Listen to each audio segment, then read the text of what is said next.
नमस्कार इंजीनियर भाइयों, आज के इस छोटे से एपिसोड में हम जानेंगे सीबीआर टेस्ट के सोकिंग और पेनिट्रेशन स्टेज के बारे में। ये दोनों स्टेज सीधे बताते हैं कि आपके सबग्रेड की एक्चुअल फील्ड स्ट्रेंथ कितनी है। सबसे पहले स्पेसिमिन के ऊपर स्वेल प्लेट और सरचार्ज वेट रखे जाते हैं ताकि ऊपर के पेमेंट लेयर्स का प्रेशर सिमुलेट हो सके। इसके बाद स्पेसिमिन को लगातार 96 घंटे तक पानी में सोक किया जाता है। वाटर लेवल हमेशा मोल्ड के ऊपर लगभग 25 mm मेंटेन किया जाता है। यही प्रोसेस बताता है सॉइल का स्वेल बिहेवियर और मॉइस्चर का इफेक्ट। अब आता है पेनिट्रेशन टेस्ट। सोकिंग के बाद स्पेसिमिन को पेनिट्रेशन पिस्टन से कंप्रेस किया जाता है लगभग 1.25 mm पर मिनट की स्पीड से। हर डेप्थ 2.5 mm और 5 mm पर लोड रीडिंग ली जाती है।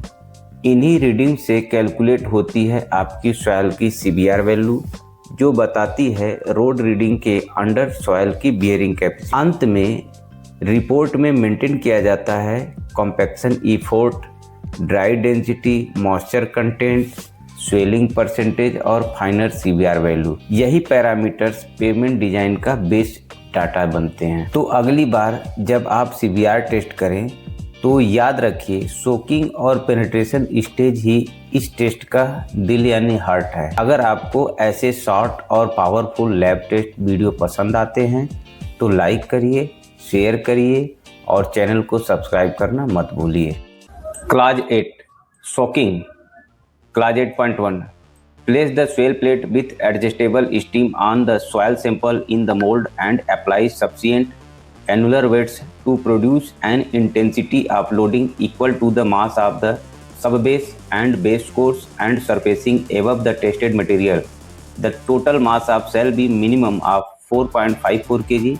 Additional mass shall be added in increment of 2.26 kg.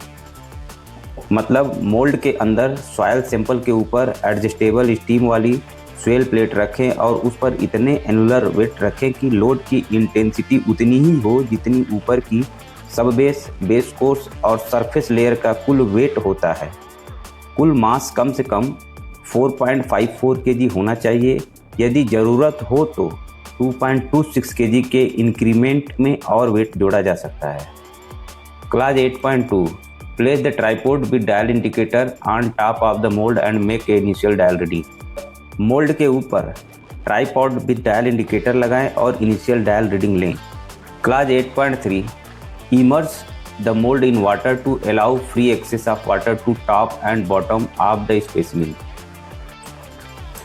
During soaking, maintain the water level in the mold and the soaking tank approximately 25 mm above the top of the specimen. Soak the specimen 96 hours 4 days. मतलब mould को पानी में इस तरह डुबोएं कि water specimen के top और bottom दोनों तरफ से स्वतंत्र रूप से पहुंच सके। सोकिंग के दौरान मोल्ड और टैंक से पानी का स्तर स्पेसिमिन के टॉप सरफेस से लगभग 25 mm ऊपर बनाए रखें। स्पेसिमिन को 96 आवर तक भिगोएं। Note 7 A shorter immersion period, not less than 24 hours, may be used for soil aggregate material that drain readily if test so that the shorter period does not affect the test result. For some clay soils, a soaking period greater than 4 days may be required. मतलब यदि soil aggregate material आसानी से drain होती है तो immersion का समय 24 घंटे से कम नहीं रखा जा सकता है, बशर्ते कि टेस्ट रिजल्ट पर कोई असर न पड़े। कुछ क्ले सॉइल्स 4 दिनों से ज़्यादा सोकिंग की आवश्यकता पड़ती है। Clause 8.4 at the end of 96 hour make a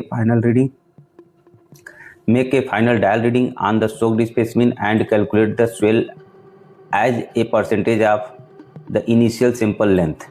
percentage swell is equal to change in length in mm during soaking divide 116.4 mm into 100. Class 8.5 Remove the specimen from the soaking tank, pour the water off the top and allow to drain downward for 15 minutes. Care shall be taken not to disturb the surface of the specimen during removal of the water. After draining, remove the surcharge weight and perforated plates. मतलब specimen को soaking tank से निकालें, ऊपर का पानी धीरे धीरे निकाल दें और स्पेसिमेन को 15 मिनट तक नीचे की ओर ड्रेन होने दें। ध्यान रखें कि पानी निकालते समय स्पेसिमेन की सरफेस डिस्टर्ब न हो। ड्रेन होने के बाद सरचार्ज वेट और परफोरेटेड प्लेट हटा दें। Note 8, the mass of the specimen may be determined after draining when it is desired to determine the average weight density of the soaked and drained material। यदि soaked और drained material की average weight density निकालनी हो तो draining के बाद specimen का mass weight लिया जा सकता है। Clause 9 penetration test. 9.1 application of surcharge. Place a surcharge of annular and slotted weight on the specimen equal to that used during soaking to prevent displacement of soft material into the hole of the surcharge weight. Seat the specimen piston with a 44 Newton load after one surcharge weight has been placed on the specimen. After seating the specimen piston, the remainder of the surcharge weight shall then be placed around the piston। मतलब surcharge का प्रयोग, specimen पर उतना ही surcharge annular या slotted wait लगाएं जितना soaking के दौरान लगाया गया था। अगर मटेरियल सॉफ्ट है तो उसे सरचार्ज वेट के होल में जाने से रोकने के लिए पहले एक सरचार्ज वेट रखने के बाद पेनिट्रेशन पिस्टन को 44 न्यूटन के लोड से सेट करें। तब पिस्टन ठीक से सीट हो जाए तब बाकी के सरचार्ज वेट पिस्टन के चारों ओर लगा दें। Clause 9.2 seating piston. Seat the penetration piston with a 44 newton load, then set both the penetration dial indicator and the load indicator to 0। मतलब पेनिट्रेशन पिस्टन को 44 न्यूटन के लोड से सेट करने के बाद उसके बाद पेनिट्रेशन डायल इंडिकेटर और लोड इंडिकेटर दोनों को 0 रीडिंग पर सेट करें। Clause 9.3 application of load. Apply the loads to the penetration piston so that rate of penetration is uniform at 1.3 mm per minute। Record the load when the penetration is 0.64, 1.27, 1.91, 2.54, 3.81, 5.08 and 7.62 mm। Load readings at penetrations of 10.16 and 12.7 mm may be obtained if desired। Penetration piston पर load इस तरह लगाएं कि penetration rate एक समान रहे। 1.3 mm प्रति minute load reading को निम्न पेनिट्रेशन डिपेट्स पर नोट करें। 0.64, 1.27, 1.91, 2.54, 3.81, 5.08 और 7.62 mm। अगर चाहें तो 10.16 mm और 12.7 mm पेनिट्रेशन पर भी रीडिंग ली जा सकती है। Note 9, the moisture content of the upper 25 mm may be determined after testing if desired। Moisture sample shall weigh at least 100 gram for the fine grain soil and 500 gram for the granular soils. Test के बाद अगर चाहें तो specimen के ऊपरी 25 mm की moisture content निकाली जा सकती है। फाइन ग्रेन सॉइल के लिए मॉइस्चर सैंपल का वजन कम से कम 100 ग्राम होना चाहिए और ग्रेनुलर सॉइल्स के लिए 500 ग्राम होना चाहिए। Class 10 calculations. Class 10.1 stress strain curve. Plot the stress strain curve for each specimen as shown in figure 2।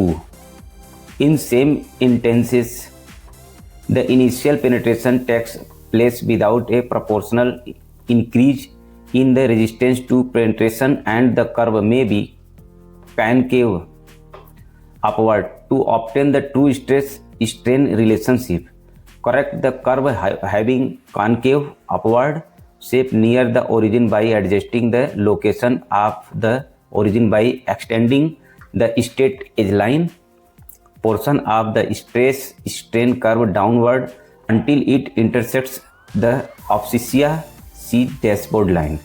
प्रत्येक स्पेसिमेन के लिए स्ट्रेस स्ट्रेन कर्व यानी resistance to penetration versus depth of penetration बनाएं जैसा कि फिगर 2 में दिखाया गया है।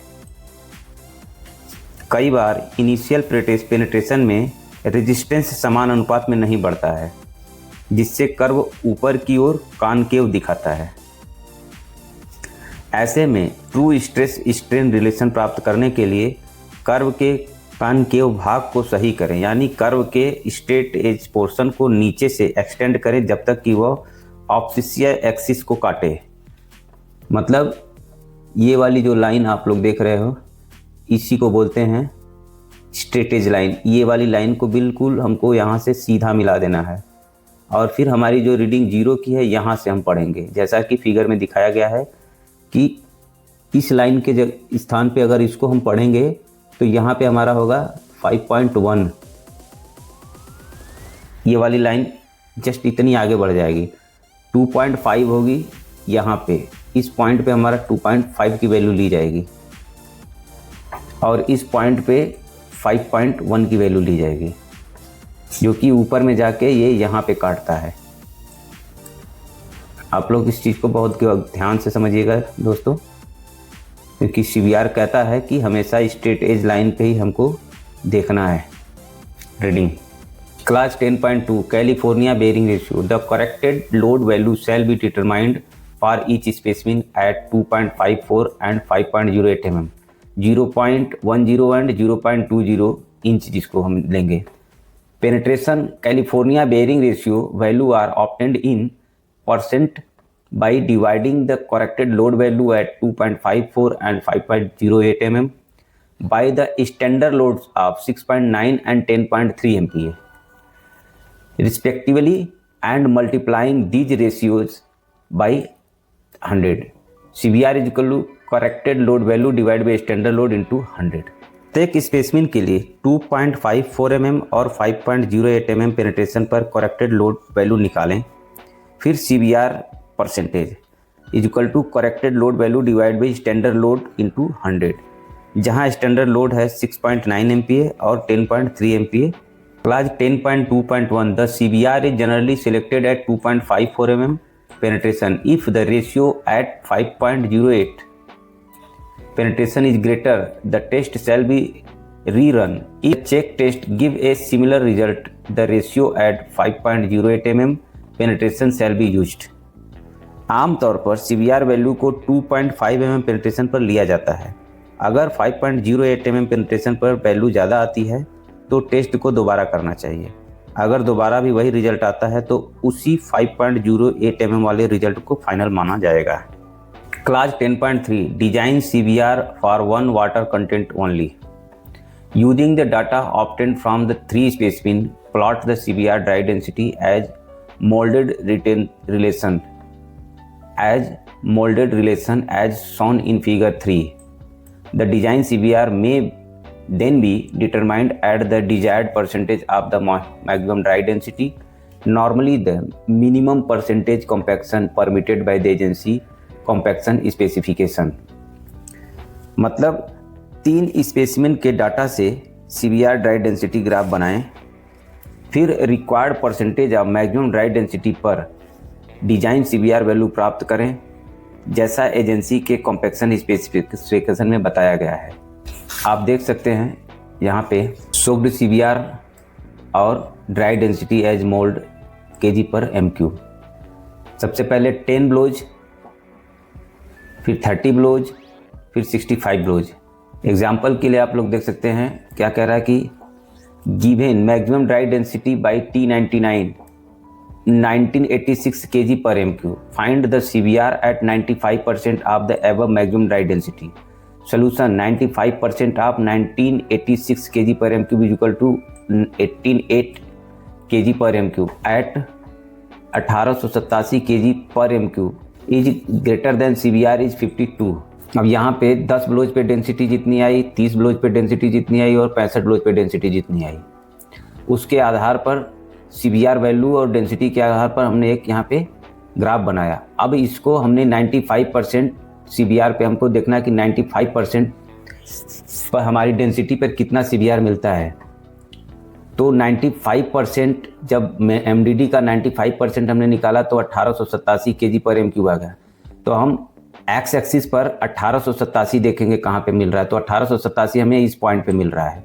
अब इसी पॉइंट के पैरेलल हम ऊपर बढ़ाते जाएंगे और ये जहाँ पे हमको कट करेगा उस पॉइंट से हम एक वाई एक्सिस पे रेखा खींचेंगे सीधी, जो कि हमको यहाँ पे आके मिल रही है, यानी कि 50 और 2 52, यानी कि ये हो गया हमारा। बता रहा है कि अब यहाँ पे ये बता रहा है कि हमारी 95% डेंसिटी पे हमारी CBR की वैल्यू 52 है। Figure 3 dry density versus CBR। अब देखेंगे हम क्लास 4 आज 10.4 design CBR for water content range. Plot the data from the test at the 3 compactive effort as shown in figure 4। Figure 4 the data plotted as shown represent the response of the soil cover the range of water content specified. Select the CBR for reporting at the lowest CBR within the specified water content range having a dry unit mass between the specified minimum and the dry unit mass. Proceed by compaction within the water content range। मतलब 3 कॉम्पेक्टिव effort के data को water content range के अनुसार plot करेंगे, फिर उस dry density range के भीतर आने वाला सबसे कम CBR वैल्यू डिजाइन CBR के रूप में चुनेंगे। जैसा कि आप फिगर में देख रहे हैं कि 3 CBR वैल्यू का डाटा दिया हुआ है। इसमें 10 ब्लोज पर लेयर पे, तो ये वैल्यू दिख रही है आपको, ये 10 ब्लोज पे है, 25 ब्लोज वाली ये वैल्यू है और 56 ब्लोज वाली ये वैल्यू है।